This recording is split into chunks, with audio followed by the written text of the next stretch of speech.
सोचो, अगर ये चांद, ये सूरज एक ही जगह रुककर अपनी रोशनी बिखेरते रहें तो बाकी दुनिया का क्या होगा। नमस्कार। मेरी आज की कहानी एक संत की, जो अपने शिष्यों के साथ एक गांव से दूसरे गांव घूमते रहते थे, प्रवचन देते और लोगों को जीने की सही राह दिखाते थे।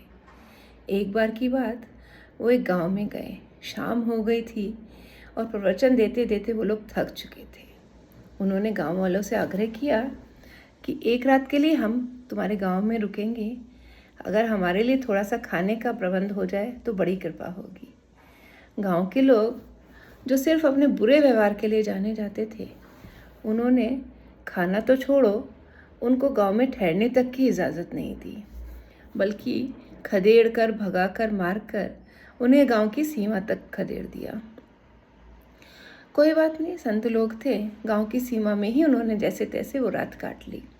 सुबह हुई तो गुरुजी ने अपने हाथ जोड़कर प्रार्थना की कि हे भगवान, ये लोग यहीं बसे रहें, खुश रहें, आबाद रहें। ऐसी प्रार्थना करके वो बेचारे आगे को चल दिए। शिष्य भी उनके पीछे पीछे चले और उन्हें गुरुजी की बात बिल्कुल अच्छी नहीं लगी। कोई बात नहीं, दिन भर उन्होंने फिर से प्रवचन दिया, लोगों को जीने की नई नई राहें दिखाई। शाम हो गई, फिर वो एक गांव में रुके और इस बार वो जिस गांव में रुके, उस गांव के लोग बहुत अच्छे थे।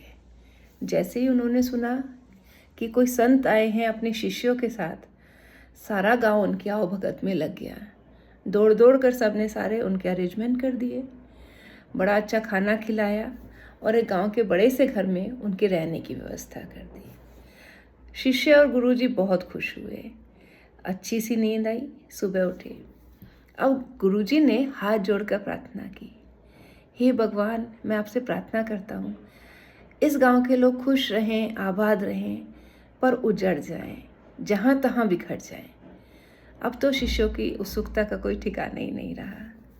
उन्होंने गुरुजी से पूछ ही लिया कि गुरुजी, ये क्या हुआ? जिन लोगों ने हमारे साथ इतना बुरा व्यवहार किया, आपने उन्हें आबादी का आशीर्वाद दे दिया, और जिन लोगों ने हमारे साथ इतना अच्छा व्यवहार किया, रात भर हमारी चीज़ों का ध्यान रखा, आपने कहा वो लोग उजड़ जाएं, जहाँ तहाँ बिखर जाएं।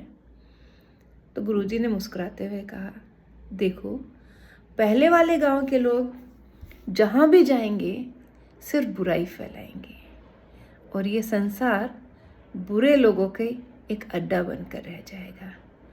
लेकिन ये जो नेक लोग हैं ना, इस संसार में जहाँ भी जाएंगे अपनी अच्छाइयाँ फैलाएंगे, लोगों को अच्छी अच्छी बातें सिखाएंगे और ये पूरी दुनिया एक रहने के लिए बहुत अच्छा स्थान बन जाएगी।